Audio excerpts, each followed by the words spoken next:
Hey everyone, my name is Dillon Gonzalez. I'm the editorial director for GeekVibesNation.com and also a co-host of the Home Dance Film Festival podcast. And I am thrilled to be here with you once again to discuss one of my favorite labels, Kino Lorber Studio Classics. Now, I co-host the Video Attic Weekly on this channel with my colleague Michael Vaughn, where we discuss several titles from this label along with plenty of other labels. We have a great discussion, but for this video I'm going solo because I want to dig a little bit more into the July and August slate. Because we've covered a lot of the bigger titles that are exciting, like To Live and Die in LA or in 4K and Ronin in 4K, but there's a lot of gems that we haven't been able to cover, and I want to make sure everyone knows about them. And I'm going to go in alphabetical order and kind of just go by month. So starting with July, I mentioned Ronin specifically earlier because I'm starting out with 52 Pickup, which is also directed by the late, great John Frankenheimer, which is a nice little thriller from 1986. Roy Scheider and Anne Margaret, and a nice ensemble cast of characters.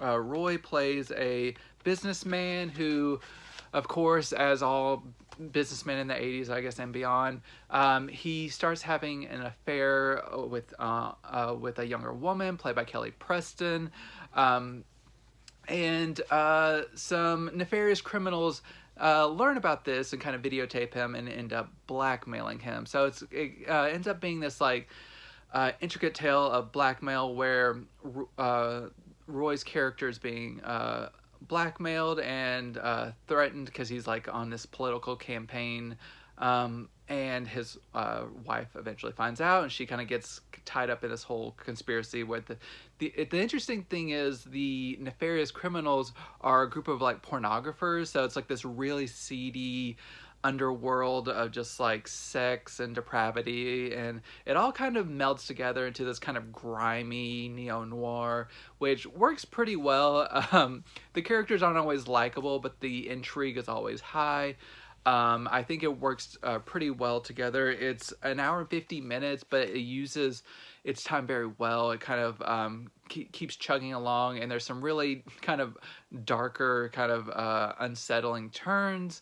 Overall, I think it works very well as a thriller. John Frankenheimer, he's like a master of tension. Anyone who's seen any of his movies from Manchurian Candidate to Ronin knows he knows how to construct a movie very well. So things just keep on moving. So this release from Kino is actually continues a trend that's been happening in the last year or so. They've been revisiting some of their older titles that they were released before.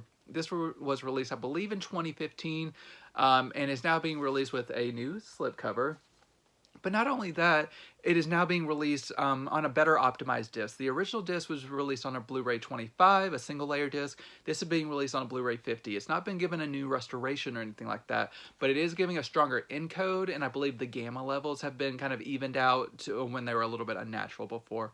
So there is a reason to pick up the disc beyond that, and in addition to that, on the special features side, this has been given a new audio commentary track by Steve Mitchell and Edwin Samuelson. So new audio commentary track, a better optimized disc, and slipcover for slipcover fiends out there who love slipcovers, which if you're a physical media collector, I feel like most tend to lean towards being obsessed with slipcovers. You do have that now. It's been re-released. So even if you have this, you might find some reasons to update this. If you don't have it, definitely get this one because it's a really good release from John Frankenheimer, who's pretty much a master of his craft. And now we're going to kind of go into a direction where I'm going to mention a few Sony licensed titles, which all of them kind of, something to note for Sony right up top is Sony does not allow anyone to remaster their titles like any outside entities. So any Sony releases that have been licensed out, they've come from masters that Sony has prepared. Usually they've been remastered. Sometimes they're still older masters, but Sony doesn't really trust a boutique label to remaster their titles. So that's going to lead to some mixed results in some of the titles I'm going to be talking about, but I'll kind of take those on a case-by-case basis. But the first Sony licensed title from Kino that I'm going to talk about is The Anderson Tapes with Sean Connery, which is kind of similar to another film I'll be talking about here in a little bit, but it is a heist tale where Sean Connery is just recently out of prison, this is one of the few titles here with reversible cover art, so I'll show that off here. So Sean Connery is a fresh out of prison, and he hooks up with an old girlfriend played by Diane Cannon, and he ends up kind of getting into a situation where he is planning a robbery in this apartment complex, where he kind of like, he's planning with his team to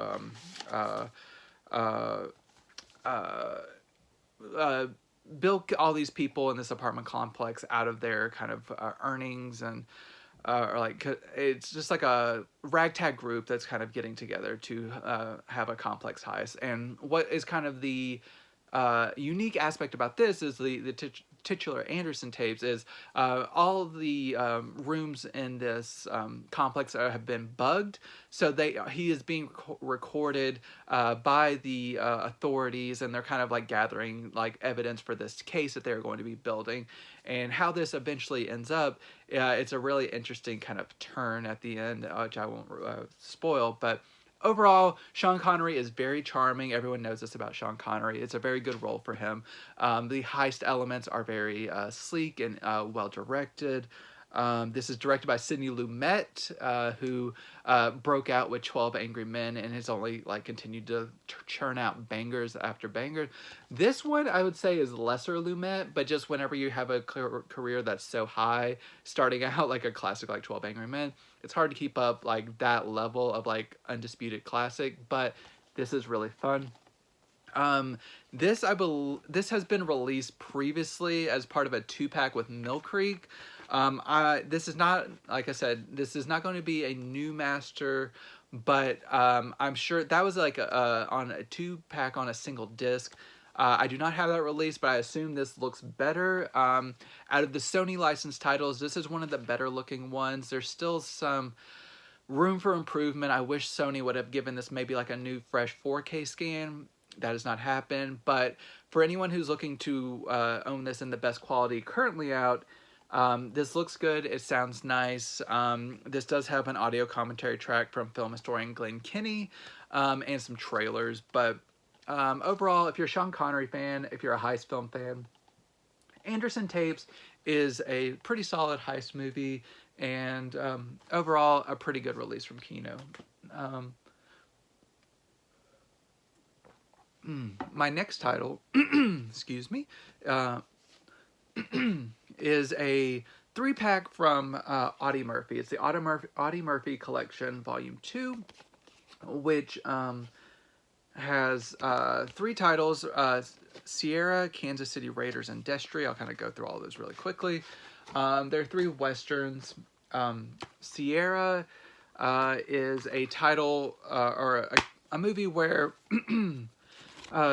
Audie plays a man who has kind of been hiding out in the mountains with his dad, who has years ago been kind of accused of a crime that has kind of kept him being able to interact with the community. But now that he has kind of re-entered, Audie has found himself re-entered into the society a little bit. It kind of puts a spotlight on this crime once again, and finally, the truth around the circumstances finally has to come to a head. So it's kind of his father's kind of having to reckon with this crime and whether or not he actually did it, whether the community will ever believe he did not do it, as he claimed, and all that. So this is a pretty solid Western, and very entertaining. It's very breezy. It's only 83 minutes. All of these are pretty breezy. This one's even shorter at 80 minutes. That's his Kansas City Raiders, which is probably my least favorite of the 3, but it's still pretty entertaining.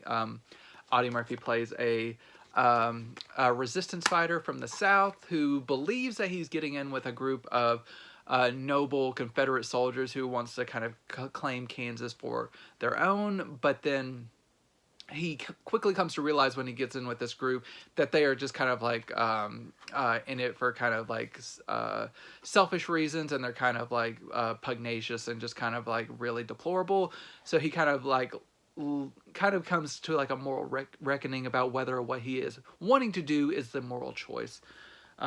It's pretty good. Not my favorite of the three, but still pretty solid overall. My favorite is probably Destry, because it is kind of, it's a classic tale of being a town that is kind of overtaken by outlaws, and kind of like the powers that be kind of just wield their power for evil and have the sheriff under their thumb. But whenever the sheriff does get knocked off and a new sheriff has to come in town, everyone believes it's going to be like this gunslinger who can finally take back the city. And who it ends up being is Audie Murphy as Destry, who doesn't even wield a gun. He's kind of this like small figure who everyone kind of doesn't take seriously, but he uses his smarts to kind of like bring law and order to this town, not by force, but by cunning. And I really like kind of how this kind of culminates, and it's a very good tale. So overall, I would say Sierra and Destry are the best ones of the two, but I like all three. These are not listed as being from new masters, but they're all pretty solid. There's a little bit of age wear and tear here and there, but overall these are three solid releases with pretty good sound quality. There are a commentary track for each film is provided, so you get insights from some film historians. Otherwise, there's no other new special features. But overall, if you're an Audie Murphy fan, if you're a Western fan, this is a good one. There's some good titles in here that you'll want to pick up. There's also a third volume that has not been released but will be released soon, so keep your eye on that. My next is another Sony release title, A Dandy In Aspic, which is a Cold War era thriller where there's a Russian double agent in kind of undercover in Europe who... he's really going through like a crisis of like faith basically in his country and what he's doing in this world, until he kind of like ends up in a relationship with Mia Farrow's character here, and he also at the same time kind of gets orders from the British intelligence to kind of go undercover into his actual homeland in Russia, and it's kind of like this moral quandary where this agent doesn't know what to do, who he is, kind of what his allegiances are. It's an interesting film, but it's not realized to its full potential. This was directed by Anthony Mann, but he died a little bit into production, so this had to end up being completed by star Lawrence Harvey. He took over directing duties, so you can see a little bit of that Anthony Mann flair, but you do not get like the full Anthony Mann vision. And just how this ends up being constructed at the end, like I said, is very messy. It doesn't really come together in a super cohesive way. There's a lot of good stuff within this movie. It kind of lacks like the pulse that you want, kind of like a Cold War era thriller drama to have. So overall, decent movie, worth a watch, especially if you're like an Anthony Mann completist, just to want to see kind of what he was going for, but not a great movie, I would say. And this Blu-ray release is also not super great. This has been released overseas, I believe, by Indicator, and that had a problematic master, and they kind of just port that over from Sony here. I wish this could get a new master, because there's just a lot of just like digital like smoothing and all kinds of like digital manipulation that I do not really like. Some of the kind of like the black levels are a little off. Overall, this is one of the like poorer transfers that I'm talking about in this video. Still worth a watch, not an abomination, but this does seem like one of the titles especially that Sony needs to revisit and not kind of do so much digital manipulation to. This does come with an array of vintage featurettes, which are really entertaining. They're pretty brief. They're usually about 10 minutes, but that's about like 30 minutes of new featurettes. This also comes with some trailers and everything, so if you're an Anthony Mann fan or fan of any of the ensembles, maybe still check it out, but just be aware this isn't the best transfer because this was not given a new remaster. I believe my final Sony licensed title is Dead Heat on a Merry-Go-Round, which is similar to the Anderson tapes, in which it's a heist film with a criminal that is newly out of prison. But this one is James Coburn, and he is kind of charming his way throughout to with he finds a new woman who he charms and kind of brings him in. He kind of keeps her out of like the scheme and her knowing what is going on, but he kind of sets himself up and like plots to once again commit a larceny. So this is different in Anderson tapes, where it's like a more kind of global outfit, where he is kind of skipping from country to country and kind of setting all these dominoes up to eventually fall. This also has a really good ending that I appreciate, where it doesn't maybe end exactly how you think it will, but it's a very satisfying ending overall, especially whenever throughout the movie you feel kind of like the female characters are a little bit taken for granted, but they are not forgotten in the end. That's all I'll say. This is comes from a master that is probably one of the better Sony release transfers. This is in pretty good shape overall, not as much digital manipulation as a Dandy In Aspic. Pretty solid sound work. No special features besides trailers on this one, which is unfortunate, but overall, in terms of quality, I rather have a good audiovisual transfer than special features, so I'm glad this one held up well in the audiovisual department. I do like the slipcover. Overall, it's a nice heist film. Maybe just make it a heist night with the Anderson tapes and just have a ball. My final July title is Number One with a Bullet, and this is from their Canon Films output, where you have Robert Carradine and Billy Dee Williams as a doing a buddy cop thing, where Robert Carradine is kind of the hothead and Billy Dee Williams is the cool detective, and they're dealing like kind of rooting out the drug influx of drugs in the city and police corruption within their own department, and just kind of them being sidelined because of their unconventional ways, but then they eventually have to like come out and take down the bad guys and all that stuff. It's kind of tropey and like what you expect from this genre, but overall it's a fun time from Canon Films. It gives you what you want if you want like this was made in 1987. If you love the 80s kind of cop movies, this gives you what you want. And this transfer, we get a new 2K scan from the 35mm inner positive, which is very welcome. It looks still pretty gritty, but like 80s gritty and appropriately. It's filmic. It has a nice transfer. Sounds is very solid. It comes with an audio commentary from film historian Mike Leader and Arn Berna. They're always fun on action films. They have a lot of rich information that kind of puts all these kind of Canon films into context. So if you're a Canon Films fan, Number One with a Bullet is a pretty fun time. It's not high art or anything, but it gives you what you want from this genre. My August titles, these lean more into kind of international flair, but I really like these because we get a lot of great new transfers. My first one is a French film, and that is The Day and the Hour with Simone Signoret and Stuart Whitman.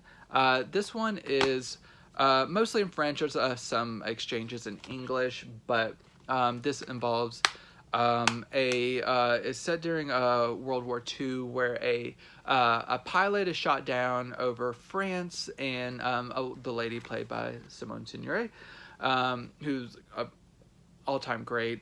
She's done a lot of great stuff like Madame Rosa, which I've reviewed on GVM before. She finds him and kind of is trying to get him to like the neutral country of Spain, and along the journey she kind of like starts falling in love with this American. So it's like a little bit of romance, a little bit of war intrigue, and trying like sneaking around and trying to avoid capture from the German forces and other Axis powers. Overall, really entertaining movie. It's an hour and 50 minutes, but it's paced very well, and it never feels overly long or like there's any like unnecessary detours or anything. So this comes from a new 4K restoration from Gaumont, and it's a very good restoration. This looks pristine. No damage, dirt, softness. This is just a very nice black and white transfer. Very rich. This has been like restored with care, and I love it so much. And it sounds really great as well in the original French with French, English, and German with subtitles. This comes with an audio commentary track from film historian Sam Deegan. She does a great job at all time, like on all of her commentary tracks. She's one of my favorites. So if you're a fan of French cinema or World War II pictures, The Day and the Hour is definitely worth a look. And this is from filmmaker Renee Clement, who I will talk about in just a second after talking about Force of Evil with John Garfield, which is an American film noir, which is from 1948. This one is pretty solid in terms of film noir. This involves two brothers, one of which is kind of getting a little bit too close to corruption with like racketeering, numbers running, and how it impacts his life and both his brother's life, who runs kind of like a firm that it will have to pay out, like a payout if these numbers were to hit.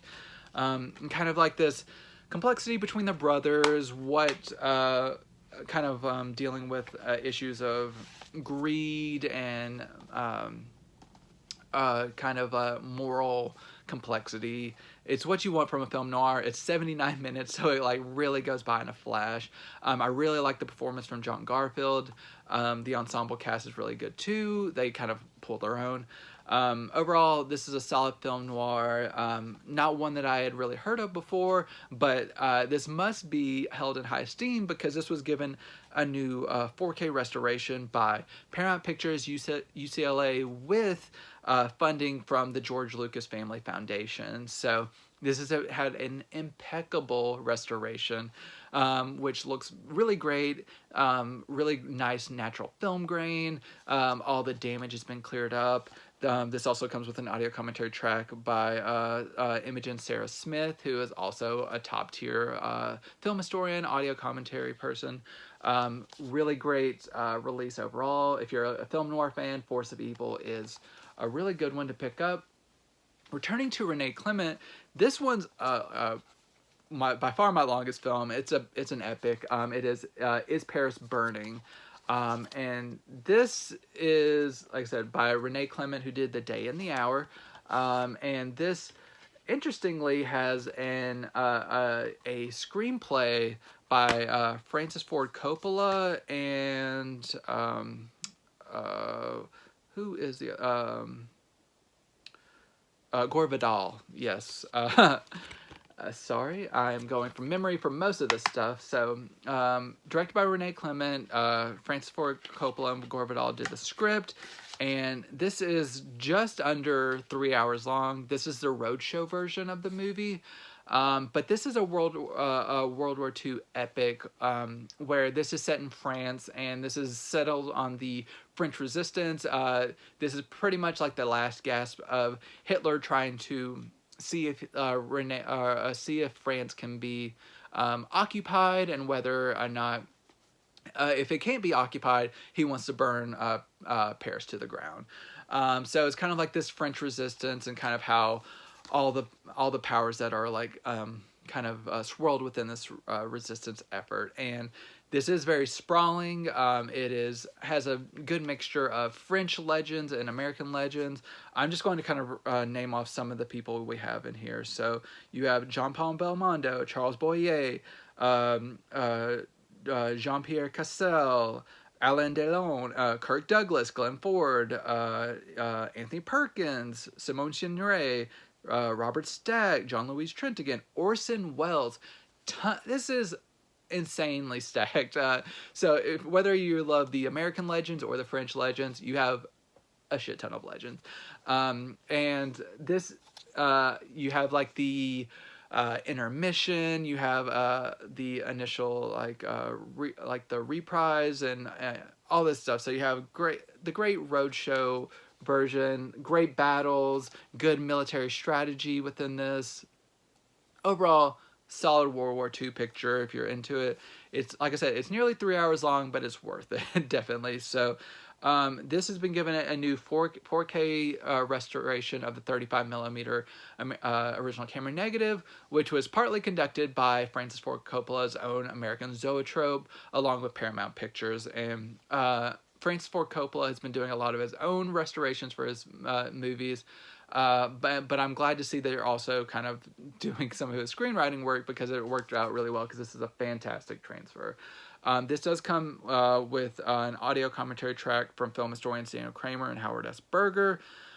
This also does include the original, or it includes the English language track as well as a French language. So whether or not whichever version you want to go with. Some people will be dubbed within this because they were all speaking their own languages, but either way you get both language tracks, so you can feel what feels most authentic to you. Really good release for this one. We have another French film, and this is Strangers in the House, which it has a screenplay from Clouseau. So he's kind of like a master of like the thrillers. But this is based on a novel by Georges Simenon, who did the Maigret novels, which I've covered the Maigret series on here before. But this is just a feature film where it's a man and his daughter at the beginning of the film. They hear a gunshot in their attic, and they find a man dead, and there's only so many people in the house. And it's kind of like this mystery that kind of unfolds, where you learn that the daughter's been hanging around with like this gang of boys, and it's kind of untangling what actually happened, how this man got killed, and it kind of culminates in this courtroom drama that's really... I love courtroom dramas, and it works really well. It's kind of like breaking down character, like witnesses one by one, and kind of coming to the truth. Overall, really like this mystery. It ends up, I was satisfied with the ending.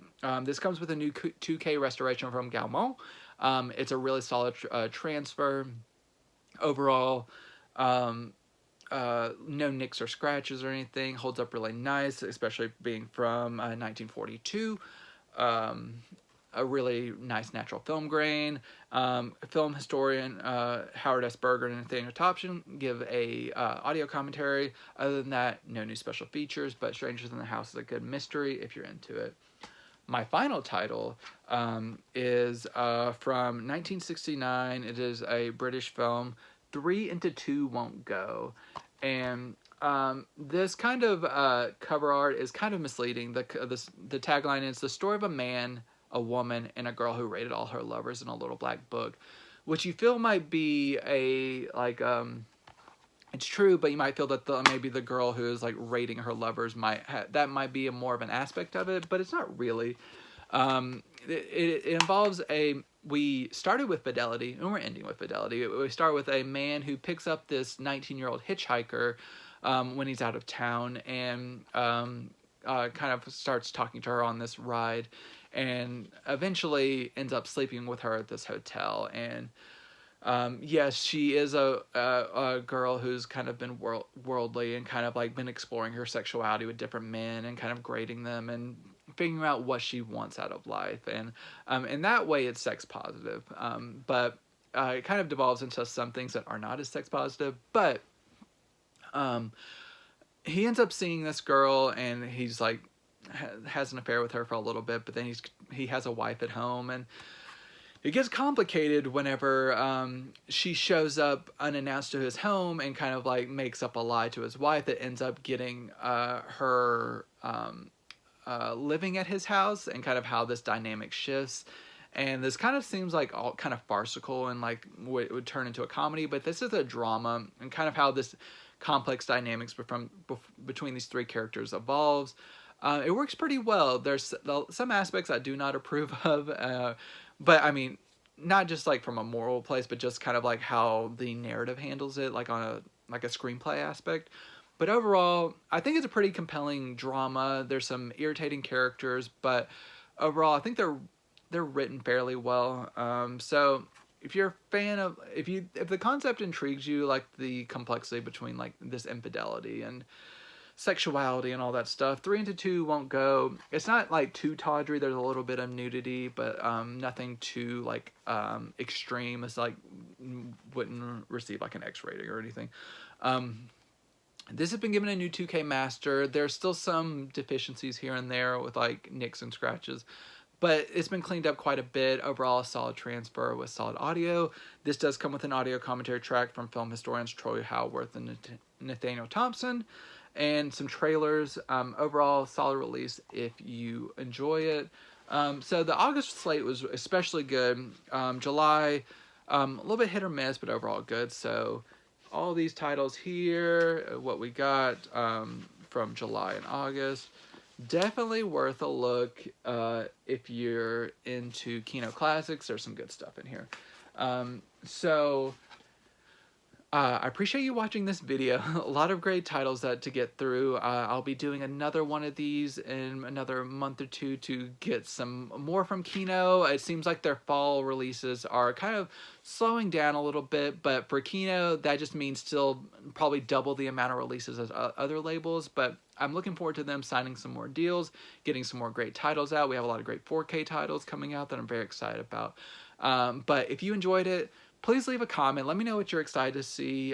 If you have a physical media lover in your life, make sure to share this with them. Make sure to subscribe because I do individual videos. I have the Video Attic, as I mentioned with my colleague Michael Bond, that we do weekly, which has some great discussions. But overall, I hope you enjoyed this. And in the meantime, until I talk to you next time, enjoy these movies.